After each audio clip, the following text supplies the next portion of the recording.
Thanks, Acting Speaker, and I rise today to contribute to the Statewide Treaty Bill 2025. Of course, my office on the lands of the Wurundjeri people, with my electorate extending south to the lands of Boonwurrung people and the Wadawurrung people. And I wish to acknowledge them as the traditional owners of what we in this place refer to as the Melton District, my electorate. I would also like to pay my respects to their elders past, present and emerging, and acknowledge all First Nations people who are watching today. And I extend my appreciation to the Yurruk Justice Commission, to Ngara Murray Rubenberg as the co-chairs of the First Peoples Assembly of Victoria. And I would like to thank all First Nations community organisations and individuals who have contributed to this bill and this journey to treaty, and who are doing great work every day in the local Aboriginal communities around our state.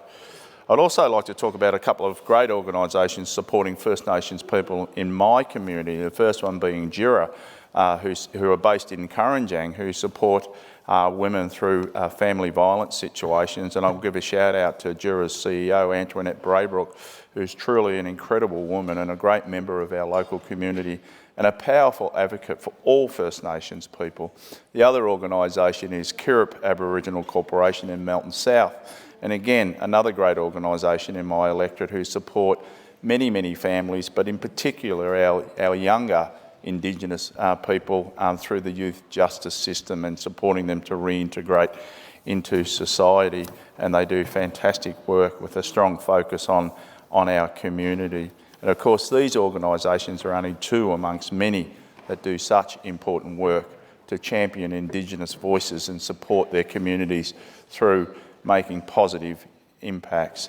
Of course, I didn't want to give too much attention to all the naysayers, but I feel the need to address what those opposite are spewing. And I think it's disgraceful that they will repeal this treaty, or have stated that they will repeal this treaty within the first 100 days if they happen to be elected next year. They keep talking about how there are separate, different rules for Gulong War. And I'm not aware of what they're referring to, because I don't think they explain their position all that well. Of course, we continue to see poorer outcomes in employment for our Indigenous people, and of course in their education, in health, overrepresentation in the criminal justice system. The list goes on. And since colonialisation, First Nations Victorians have been subjected to laws that have suppressed their ability to perform cultural activities, to speak their language and to share cultural information with their children. And the First Peoples Assembly will not have veto power over policy and legislation as it's tried to be expressed by those opposite in this chamber. Order. The time has come for me to interrupt business for the grievance debate.